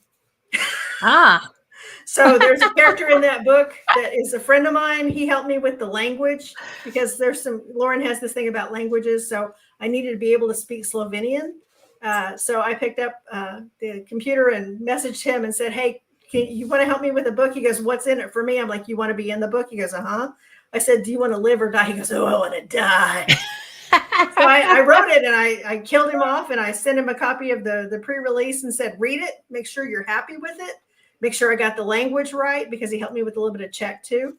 And when he was happy with it, then we went to print with it. And that book, I actually wrote the first draft of it in 24 days. That get story out of came town. to me so clear. I knew from start to finish what had to happen. 24 days? 24 days. I wrote the first 20,000 words over a 3-day weekend. Oh, Betsey, that's incredible. Yeah, I type 145 words a minute the last time I took a typing test. Wow. So I'm incredibly fast. And if I can keep the distractions of the world out of my way, I will sit and write. And I had a weekend where the kids were off doing their own thing. My husband was watching movies and playing video games. I had nothing better to do than make a pot of coffee, go to the back patio with the dog, sit outside, enjoy the weather, and just write to my heart's content. And that story came to me so quickly and so clearly. I've never had one do that. I have other books that I have written 50,000 words in 30 days, but I had that one. It was 72,000 words in 24 days. And I was working full time in the middle of all that. Golly, that's incredible. Yeah. But that's what I do in the evening when I get home from work. Once the kids are fed and the kitchen's cleaned up, it's time to write. And I thought when I retired, I'd be able to sit down, Monday through Friday, 8 to 5 and write. No, 7 o'clock at night, time to write because I'm a night writer. Like that. My clock's different. Yeah. So I'll write till 2, 3 o'clock in the morning, unless there's a time change, in which case I look up and it's 4:30 in the morning. Thank goodness I didn't have anything to do the next day. Yeah. That's so funny because that's my prime time too. And either, because you're either or. I mean, my husband is early and early to bed. And I'm like, by the time he's going to bed, I'm like, woo, look. Yeah. Well, the bad thing is I like to get up in the morning and have my coffee and watch the birds at the bird feeder, especially now that I'm retired. I don't have to get up and go to work. So I'm a morning person and I'm also a night writer. So I'm an afternoon napper. There you go. If I can get people to leave me alone long enough, I will lay down and take a nap or curl up in the recliner or whatever it takes just to get a few minutes to catch up and get ready for the night session. The energy kick. Yeah. Well, what is the most, okay, you've got Loch Ness. I have to tell you about Loch Ness. Okay. Because two things. The thing that blew me away were the number of divers, and I was there on a weekday, the number of dive teams that are out there, because you see their little floats, right? Yep. And they're everywhere. Yeah. And you're sitting there. The Loch Ness Monster Hunter, the original Loch Ness Monster Hunter, has a little trailer there that he lives in. Okay. So, What's his name?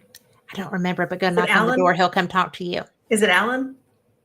Maybe Alan. Yeah. I don't remember. Yeah. I have a picture of it. But knock on the door, he'll come talk to you. Okay. So you'll get material that way. But if you're standing there where the little sign is and stuff, looking out, there's the most beautiful pass in the mountains that you're looking at. And you're going to love that because I'm looking forward to that.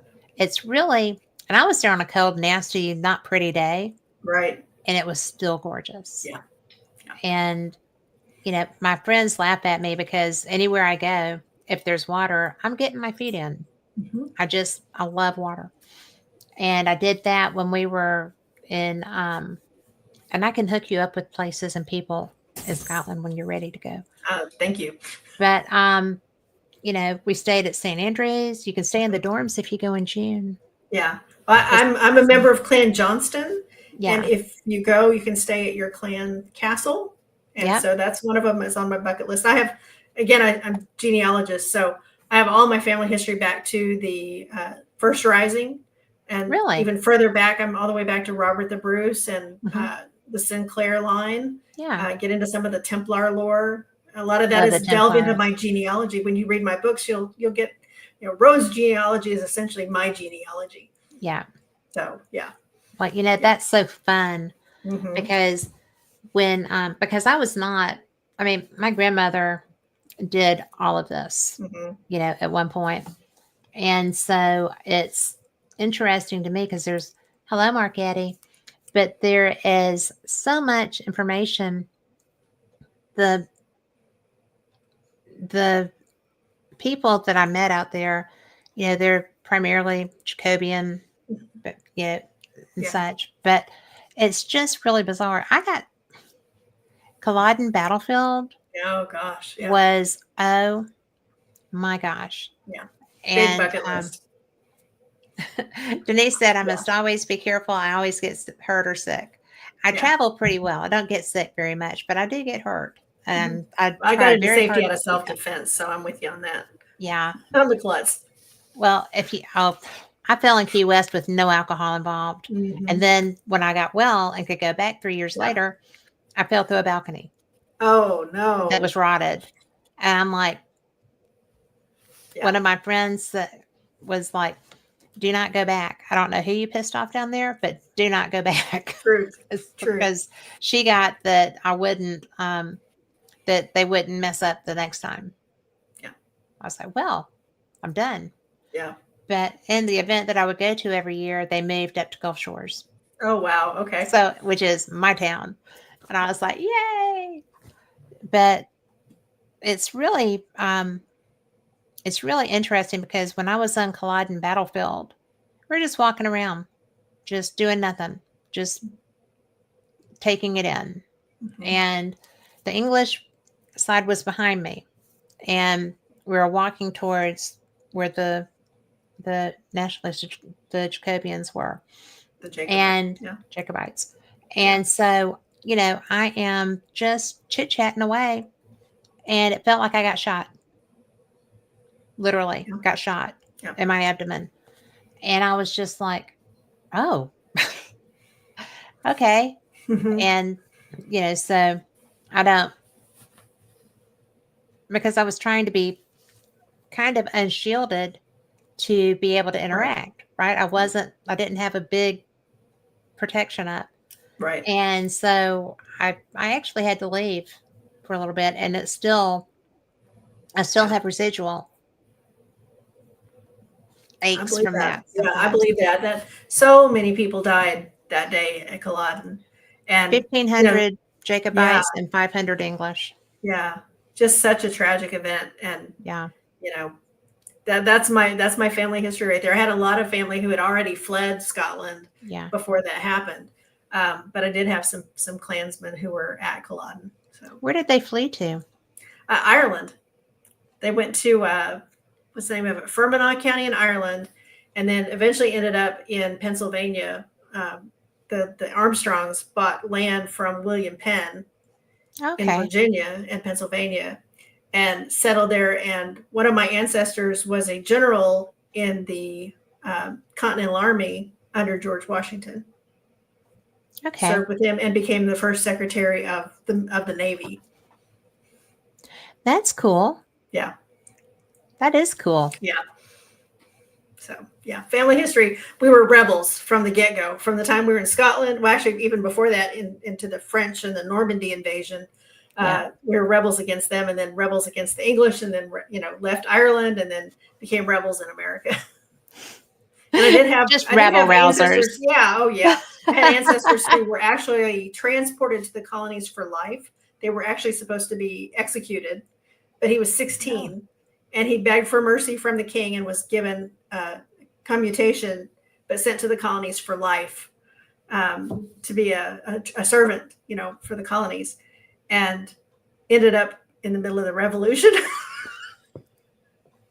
A rebel rouser. Exactly. Yes. So I come by it honest. And you look so calm and nice. I mean, just gee whiz. Looks are deceiving. I actually played ice hockey for about 10 years. So I have my dark side too. Oh, wow. So you got a men's league. lot of frustration out. Yep. Yep. Played with the boys. Yeah. So, Well, that's fun though. oh yeah. I thought It's it'd be a always great way to meet guys. Got put in the friend zone right next to the penalty box. it is the penalty box. Yes, exactly. Exactly. The So, friend zone, you yeah. just can't break out of that. Yeah. But my husband, he's like, yeah, I'm not going to mess with you. I'd rather be your friend than your enemy. There you go. That's so funny. Yeah. Well, what is when you got her to Oregon, Washington, Mhm. Yeah. you know, when she's roaming the Pacific Northwest in Mhm. search of how did it's so interesting that you went from Peruvian Mhm. aliens and you're roaming the Pacific Northwest. And, you know, did you talk to people that do the Olympian Project or? I didn't, because back then I didn't know all the different communities that were out there. I did, I grew up watching TV shows like In Search of Yeah. and Ripley's Believe It or Not. So, I had always kind of had that fascination. The internet, by the time I wrote the book, had access to everything available that was on the internet. This is 2008, 2009. Mm-hmm. Was watching all these shows on Discovery, Travel Channel, Sci-Fi Channel. It was the hot thing. Yes. But there were no really books about it. But I did find a couple of books in our library by different people, and who they were, I probably couldn't tell you now. But I had done all kinds of research. I had gotten on Google Earth to see the topography. Yeah. Talked to people who lived in the area and said, "Hey, when you go up there, would you check this for me? I have a friend that lives in Seattle." I would ask them to do some research for me. And I always try to go to the places I write about, hopefully before I write about them, or at least before I publish them. It doesn't always work out that way, but I didn't get a chance to do that with Mount St. Helens. I'd been there when I was a kid, but I hadn't been there since. So I was writing from that childhood memory and that childhood sense of wonder, which I think books need. I think it's that sense of wonder we crave. Adventurers, especially like us, we want to know what's out there. And all my books begin like with a what if question. What if they found Bigfoot, but they can't tell us? That's kind of the tagline of the series. It's a truth they could never tell. So I had all kinds of opportunities like that to do my investigation, to do my research. But Google Earth was probably one of my best friends, because I could actually drop a pin and say, okay, here I'm at the visitor center. What do I see? And do that 360-degree sweep. But we got to go there in 2022, actually go and walk some of the hiking trails and some of the trails that they talk about that I talk about in the book. The few things I didn't get quite right was there are roads everywhere. I make them hike. I could have put them in a truck and driven them up there, but no, I made them hike through the wilderness. It builds their character. Exactly. So, somebody told me once that I had gotten something wrong in a book, and I said, "You realize I write fiction? I made up all of this. This is my world." Oh my gosh, that's you so can't funny. tell me what's wrong in my world, because in my world, that's how it is. In my world, I'm always right. Yes. You don't like how I write it, you go write your book. That's so funny. Yeah. But how complimentary that they thought that was the way. Yeah, it should be. That they didn't recognize that was. Yeah. Yeah, that's a big compliment. Yeah, I thought so. Yeah. So that's so cool. Yeah. Well, what is the most bizarre location that you have dropped her into? Oh boy. Let's see. I think my favorite place that she gets to go is this church in Slovenia that's actually an ossuary. And an ossuary is a church where the bones of plague victims were buried and lay in the catacombs and in the hallways. And they've decorated this whole cathedral with skeletons and skulls and, spines down one side of the wall and arm bone chandeliers. And it's one of those places that if that real? It's a real place, and it is a real church. It's the Sedlak Ossuary. And so I have never been in the Sedlak Ossuary, so I had to imagine what it would look like for Lauren to go in. She's in trouble, and there's people after her and forces after her that are trying to destroy her because they don't want her to find these mysteries. And they want to take what she finds. Again, they're looking for the missing pages of the Devil's Codex. And so that was one of those places that it creeped me out after I wrote it. And it still creeps me out. The idea thinking is about it. creepy. Yeah, but setting can play such a rich character in your book. Absolutely. Lauren is originally from Oklahoma, and we haven't really learned why she's claustrophobic, but it has something to do with an incident that happened when she was a child. And I haven't actually written it yet. I know what it is, but I haven't written it yet. But it's something everybody in Oklahoma will relate to because they've probably lived it. So. Well, now my interest is piqued. Yeah. What book are you going to put that in? I think that's going to go in 9 or 10. Okay. I will be there at that. Yeah. I'll be ready for it by the time you get it done. Yep. But I just think that, I don't know, the concept of all these places, she's going places that I would love to go. Yes. And not all of them are going to be accessible for me. Plus I'm old. Mm-hmm. So, right. It's we have budgets and there's political unrest and well, especially here. But who would have ever thought one of the that books we'd is be set in the Middle East, and there's the conflict between Syria and Yes. Sudan, and book 7. I get into that a lot. I am going to love that because political science major, Mm-hmm. but I love international stuff. Yeah. And when I like Mark Eddy so much, especially right now. Thank you, Mark. But it's so much fun as long as you're just studying it. Yeah. When you start getting into the personalities and stuff with it, it's horrifying. Yeah. Like the Jordanian prince being burned. I mean, there's just things that once you see it, you can't unsee it. Right. And the fact that they did that as a live feed was pretty rough. And, so when I do need to stop for just a minute. Mm-hmm. If you are in chat and you have not done so yet, you need to put the hashtag into the chat room. And the hashtag is hashtag cat, K-A-T. And you have the chance to win a random Fate magazine edition. And some of them are old, some of them not so old. But if you would like to win that, hashtag cat goes in the chat. Oh, that was fun. Woo. Look at me rhyming. Yeah. But,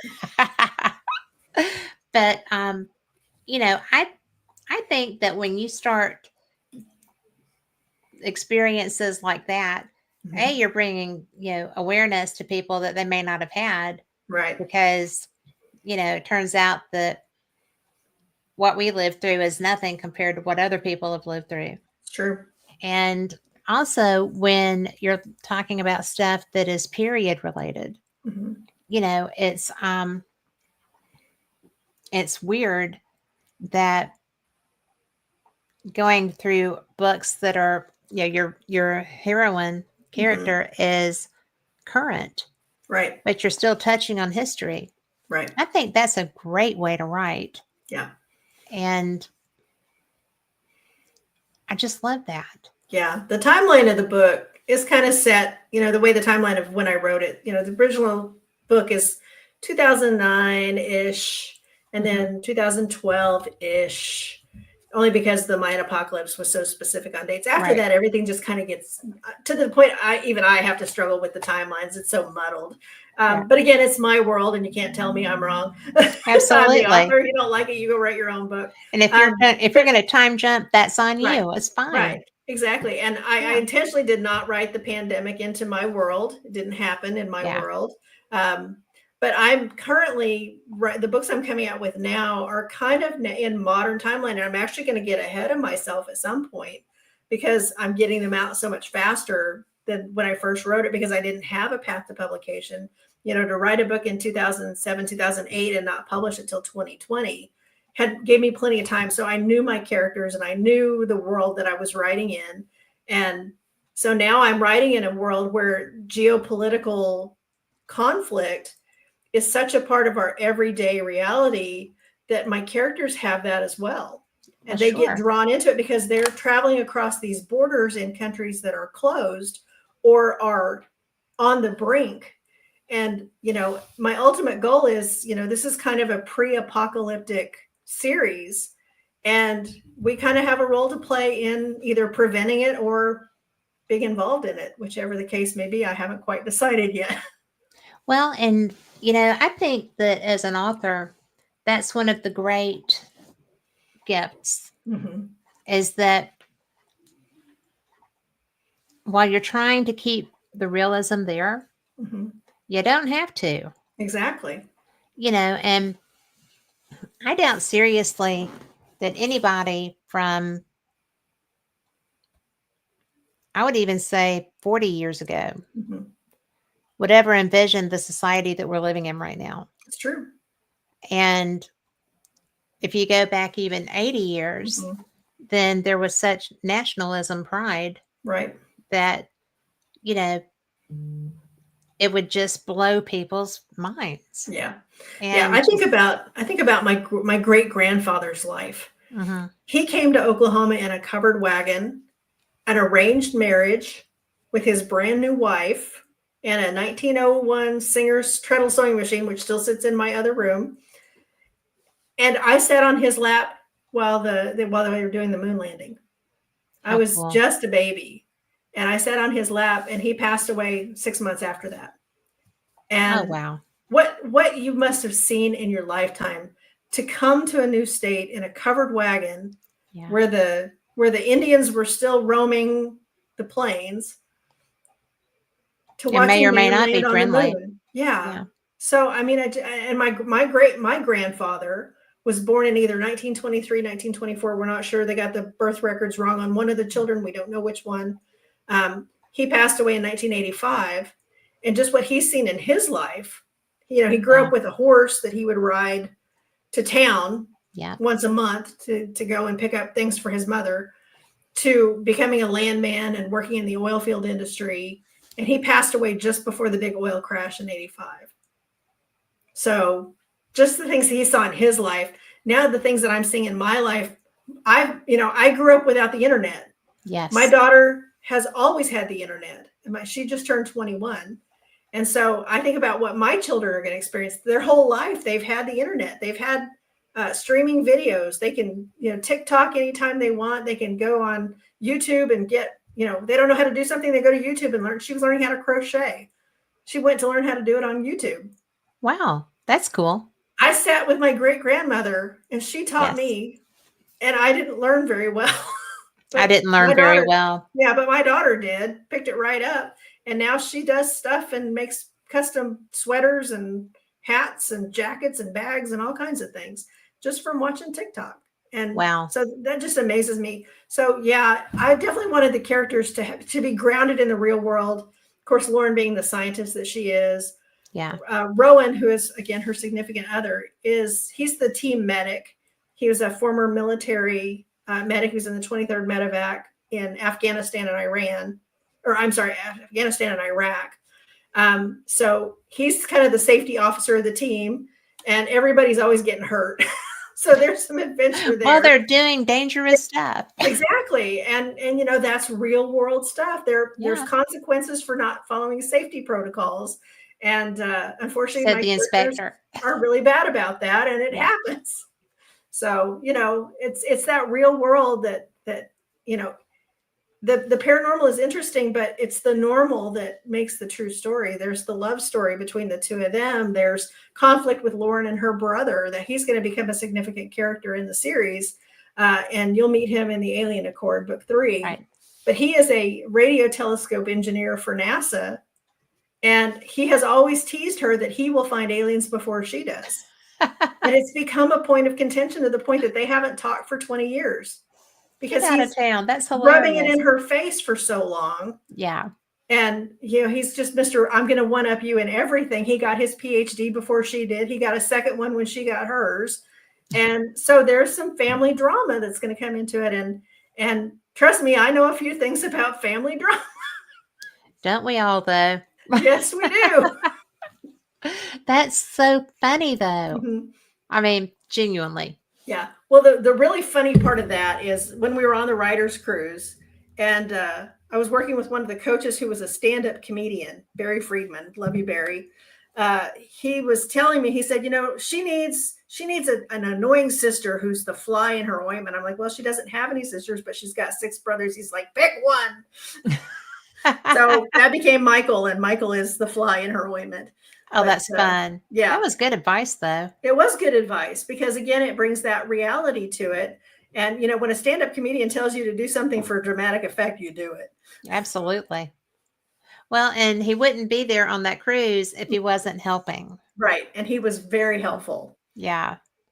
Well, how many people were on that cruise? Well, I mean, it was a full cruise, but as far as our group, I think there were 4 or 5 coaches and maybe less than 10 authors. It was a very small group, and I had Really? spouses and significant others were there, but it was intended to be a small group so that everybody got that personal connection. And they still do this on an annual basis.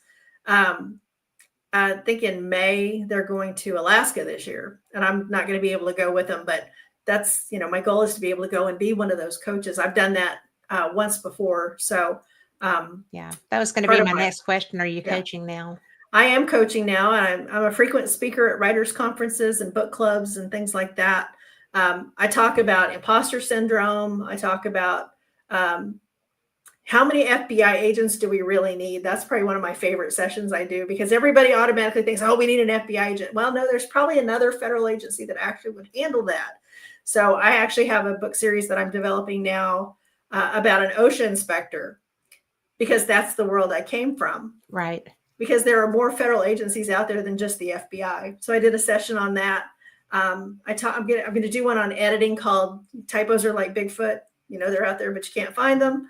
Yeah. I That's do a all great kinds title, of things by the like way. that. Yeah. And I have other writers that, we kind of have grown up together that we still critique for each other. My professor in college was a writer, and he and I developed a Sunday morning coffee group that was just him and me. And we'd sit at a coffee shop and we would start maybe around 10 o'clock and he'd read a chapter and then I'd read a chapter and then he'd read a chapter and I'd read a chapter and give each other feedback. And it got to the point where we would be there till 4 or 5 in the afternoon and they're getting ready to close because we've been there all day. Drink a lot of coffee as an author. But you rely on people. We write alone. And that's the thing that authors really struggle with is we're alone. This is a lonely profession, but we need each other. There's no way you're ever going to get ahead without somebody giving you a hand up or, a feedback or a critique. Those book reviews are so important and it's so hard to get. And I don't understand why it's such a challenge. It's like, if you read a book, please go and write a review. You don't even have to have bought the book on Amazon, but Amazon is where you can do the most good because that's where people find their next read, more or less. Goodreads is another one that's important. I like Goodreads. Yeah. So even if it's just, hey, I really love this book and I'm looking forward to the next one, it doesn't have to be a long, drawn out expose. Here's the plot and here's why I like this book and why you might like it too. That's all you have to say. So important for authors. That's how we build a following and how we build our name. And that word of mouth marketing is worth more than we could ever pay. And there are people who out there who will message you, I can get you 50 reviews for $300. It's like, that's disingenuous. I will not pay for reviews. Well, because people are, especially if it's not accurate. Mm-hmm. I mean, because I read reviews, I am an avid reader and I read everything. It doesn't, especially I have a very eclectic group of guests. Right. I've done this show for 10 years. And so I've talked to everybody from all walks of life, astrophysicists, nuclear physicists, television personalities. I'm going to talk to the nuclear physicist. I've got a book I'm working on. I need to talk to that nuclear physicist. Oh, well, his name was Stanton Friedman, but he passed away. But I know some more. So, but he is the reason that I have a passing knowledge of nuclear physics. And also why he was the original Roswell researcher civilian researcher. Yeah. And so, yeah, he's written so many books. He writes with a woman named wrote with a woman named Kathleen Martin. Yeah. And I mean, you can gather so much information Mhm. just from Yeah. them. And I was fortunate enough to be able to interview him several times, but I got to talk to him a lot more than that. Right. And so it's important. I mean, I buy books based Mhm. on reviews, Yep. and Yeah. I'll find a author that I like, and I mean, because I read quickly too, so I'm whizzing through a series, and Mhm. I'm kind of like, this is great, but we need the next one. Yeah. This Yeah. is Well, great, but we need you're the in next luck. one. Yeah, you're in luck because you have a few you can't get caught up on. So yeah. Yeah. Yeah. And I'm looking forward to that too, because you having really those are. experts, yeah, that's such a blessing to have an expert that you can reach out to. If it's not something in your wheelhouse, it's hard to write about it if it's not something you really know well and Yes. come off as credible. I've been really lucky to have several really good resources. When I'm getting into law enforcement, I know quite a few police officers, highway patrol. I've got one gentleman who consults with me quite a bit on law enforcement procedures. I was at WriterCon last year and was having a conversation with somebody about my experiences at the Murrah bombing. And there was a guy at my book table who stopped, and you could tell he was kind of listening, which is, we're in public. It's perfectly okay to listen and eavesdrop on our conversation. But he was looking at my books. So he could stay there all day and I wouldn't have cared. Right. So when I got done with the person I was talking to, he turned around and he goes, "You work at the Murrah bombing?" And I'm like, "I did." And so we got talking about it. He'd worked at the Murrah bombing. And I said, "Can I ask, what you do?" And he goes, I'm an FBI agent. He said, "I'm here for training and I'm staying at the hotel. And I just came down because I'm bored and I was trying to find out what was going on." He said, "I see in your books that, you write about FBI agents." He said, "If you ever need any help with that, I'm your guy. I'm getting ready to retire." And I said, Cool. "Let's be honest, you're here about my browser history." And he goes, "Maybe." So I actually asked, "Yes, you are here about my browser history." So yes, they are looking at that. I think I did a That's social so media post funny. about that this week. So yeah. That is so funny. But yeah, true story. You never know where that resource is going to come from. Well, you do not. And, the odds of me coming across somebody like Stanton were Yeah. almost none. But Yeah. the reason that I made an impression on him and him on me was that I had left a message and asked him to call me or email, and he Mhm. called me, but I couldn't find my phone, and I answered the phone call on my watch. Oh yeah. And I mean, I've that's when done the that. watches were new, Mhm. brand new. Yeah. And so, and then, when I answered, he was like, "This is Stanton Friedman, and I had a message to reach out to someone at this number." And I'm like, "Oh my Shut the God." front door. I'm like, "I'll have to call you back. I'm on my watch. Yeah. And I actually said, "I'm Dick Tracying you." you know. And so I I knew got what off that the phone. meant. Yeah. I got off the phone. I called him back, That's and he was like, funny. "What is this Dick Tracying you're talking of?" And I was like, "My Talking to you on watch." my watch. I said it on my watch. He was like, "You did?" He's very, very, you know, Yeah. formal and old Yes. school. He was in the original atomic testing and stuff. So, Very it cool. was so wild. And I just loved that guy. He was one of the nicest humans I've ever gotten the chance to meet and talk to. I have found the paranormal community and scientific community as well to be Mhm. very accommodating, and they want people to get it right and they want to help, and I love that. Yes. Yeah. Yeah. Some of my best new friends are rocket scientists. So I have fun with that. Nice. I taught electrical safety class for a group of rocket scientists once. And I was talking about arc flash being hotter than the face of the sun. He goes, "No, wait, the face or the core? Because there's a That's difference." the difference. I'm like, "Okay, well, how much is that? What's the core?" And he told me, he said, I said, "What's the face?" I said, "Yes, the face of the sun." I was correct in my statement. There you go. Well, we have to do this drawing right fast. Mm-hmm. So, Carl, are you up for it? We're going to put these names in there and let the computer do its thing.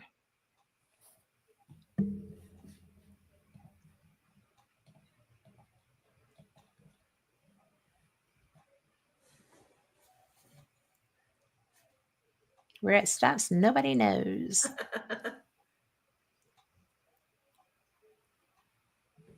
Lori Dorsey. Lori Dorsey's going to have the whole collection before we know it. Nice. So, Congrats. but you know what? I am having the best time talking to you. I can't believe we're almost out of time. I know. There's Where so did it much more go? to learn from you. So you're going to have to come back. I would love to. I mean, I just really have had so much fun talking with you. You're a great person, a great guest. Thank you. So thank you. And so tell people, I know you've got conferences coming up Right. and a website to share. Yep. So my website is www.author.betseykulakowski.com. I hope you have show notes because that's a tough name and a hard spell. I get it. Yes. Once you get there, you can get to all my social medias. I'm on Facebook, Instagram. I spend most of my time on Instagram. I'm new on Threads, same username. I'm new on TikTok, same username at author Betsey Kulakowski, author Betsey K. I try not to spell that out any more than I have to because the Betsey is hard enough with that extra E in there. It is. It has the, yeah. Yeah. You can find me on Pinterest is important to know because Pinterest is every book has its own Pinterest board. Okay. And all the inspos for the book go on the board while I'm working on it. And I don't make the board public until the book is published, but also Lauren's recipes from her campfire cuisine will go up there, symbols and images and just anything that inspires me or kind of is related to the book will go on the Pinterest board while I'm writing the book. And I've done that since the very beginning because I'm a Pinterest girl. I like getting on there and seeing what people's ideas are. I have my casting picks for the characters. Some of them are probably aged out now, but I don't care. This is who I think, looks like Lauren and who looks like Rowan. And who do you think looks like Lauren? Well, I always thought Angie Harmon would be perfect for the role, but again, time has passed. Yeah. But she's Cherokee. She's Native American. I want a Native American actress to play her if it ever gets made into a movie or a television or miniseries or whatever happens with it. I have actually pitched it to an agent from Universal, an acquisition agent from Universal Television. She said, it sounds like a great story, but I hadn't gotten the book published. So I'm going to try to circle back around to her now that I've got enough to show that I could do a whole miniseries or a whole series or a bunch of movies. Yeah. I mean, whatever the case may be. And they'll help you with treatments and stuff. Yeah. Yeah. And I know a couple screenplay writers who could totally go in and do the screenplay for me. But you can find me on my website, find me on social media. I'm very active there. Again, Instagram is probably the one I'm the most on. I post every day. There's always something new on my socials. So interact, shoot me a note, say, hey, I heard you on this show. Let me know where you heard me. My books are on Amazon, Barnes & Noble. You can order them off of Target.com, Walmart.com, Kobo, Kindle, Amazon books. I'm on Audible. I've got all the books in audiobook. Yeah, I'm everywhere. I'm out there. And write me a review. If you read my books, write me a review. I appreciate it so much. And I'm glad that you were here. Thank you. I am so glad you were here. Thank you. My pleasure. And for everyone listening, y'all are the reason that we do this. I love doing my show. I love bringing you people like Betsey. And you know what? We have... this show will be available on Dark Realm TV. It's going to be about 2 weeks from now. But Dark Realm TV is a subscription service. It's like $4.99. And you can catch us on Roku and you can catch us on Amazon Fire. So Amazon TV. So just go ahead and hook up. I've got some great archives. You'll find so many paranormal shows, so many great movies, and so much fun. Kind of like what we had tonight. Betsey, thank you again so much for being here. Thanks for having me. You were brilliant. Thank you. And good night, everybody.